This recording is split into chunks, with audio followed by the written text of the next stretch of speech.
परीक्षा से पहले जिस प्रकार से नॉर्मलाइजेशन को लेकर जो भ्रम की स्थिति बनी थी, अब आपने हालांकि जानकारियां साझा भी कर दी है कि कोई नॉर्मलाइजेशन नहीं होने वाला है।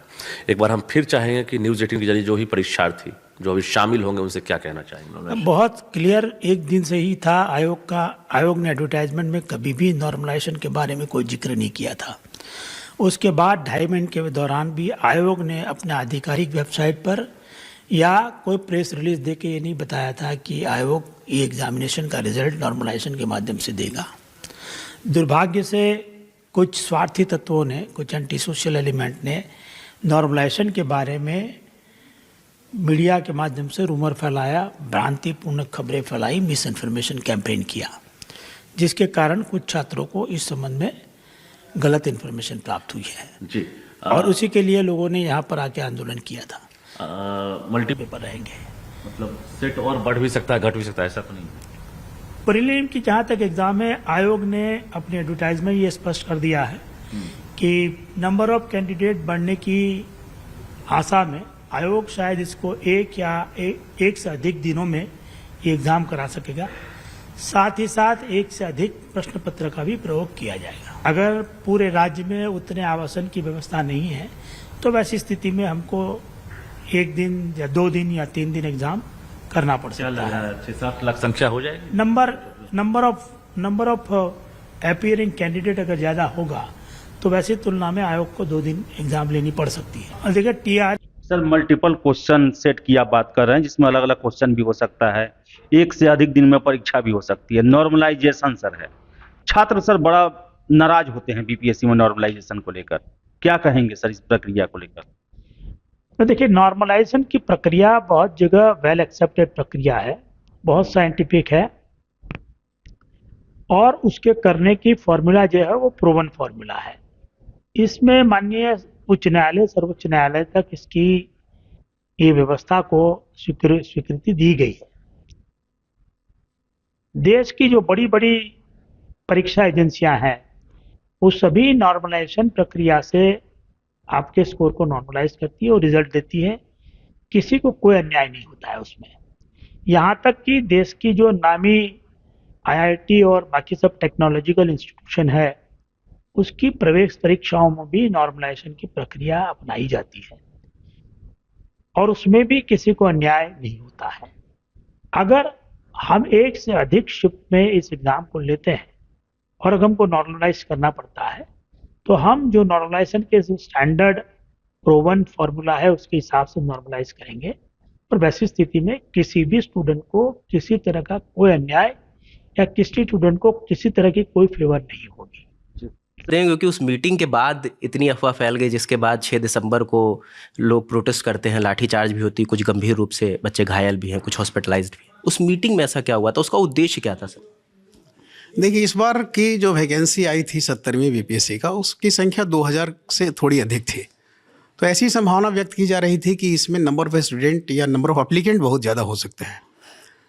हो सकता है 8 लाख हो जाए, 10 लाख, ऐसा संभावना, कोई डेफिनेट नहीं था कि संभावना है। चूँकि 67वीं में या उसके पहले जो एग्ज़ाम हुआ है 68 का 69 का, उसमें भी ज़्यादा सीट रहता नहीं था, 700-800 के अंदर ही रहता था। तो उसमें 5-6 लाख लोग रहते, तो अंदाज़ा लगाया गया कि भाई बहुत सारे स्टूडेंट इसमें एप्लीकेंट हो सकते हैं, ऐसी संभावना थी। उसी के आधार पर चेयरमैन सर ने एक मीटिंग बुलाई थी जो यहाँ पर बीपीएससी और यूपीएससी और अन्य पीएससी के परीक्षाओं का तैयारी कराते हैं वैसे लोगों का। उद्देश्य नॉर्मलाइजेशन कराना है ऐसा फिक्स नहीं था, जस्ट एक डिस्कशन का पार्ट था कि यदि संभावना बनेगी कि अगर संख्या इनकी बहुत अधिक हो जाए तो हो सकता है नॉर्मलाइजेशन कराने की आवश्यकता पड़े।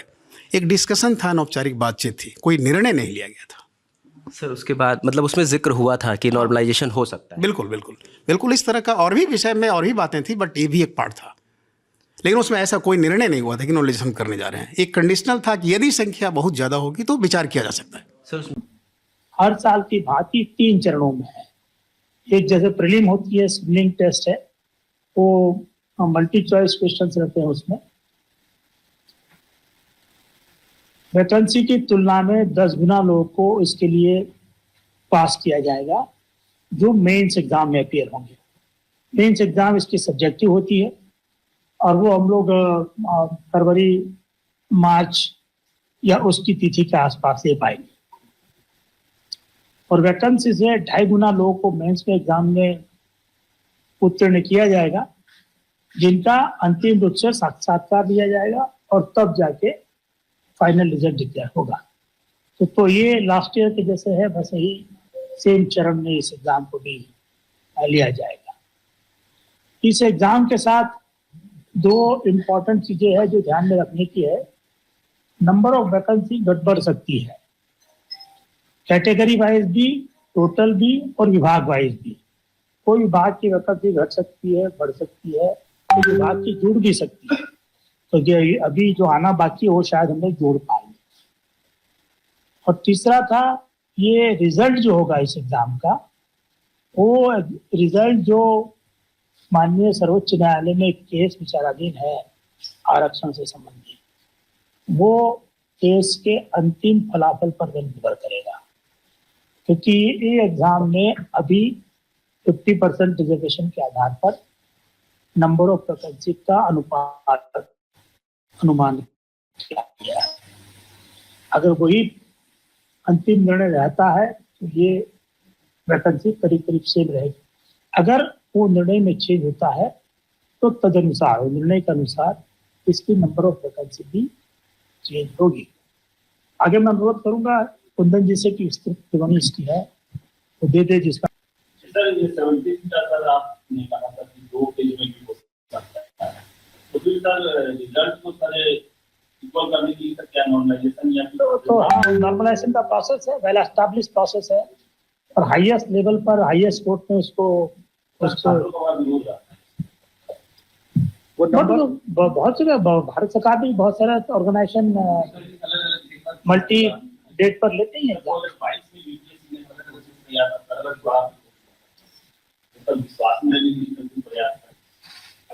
नहीं, बट वेल एस्टैब्लिश प्रोसीजर है इसका। ये नॉर्मलाइजेशन का प्रोसीजर बहुत साइंटिफिक है और ऐसा रैंडमली किया जाता है कि किसी बच्चे को किसी तरह का कोई अन्याय नहीं हो सकता। आपको जी एडवांस और बाकी सब टेक्निकल एंट्रेंस एग्जामिनेशन है, उसका भी मल्टी डेट पर एग्जाम होता है, तो उसमें भी बच्चों का नॉर्मलाइजेशन किया जाता है। वो बहुत वेल एस्टैब्लिश प्रैक्टिस है।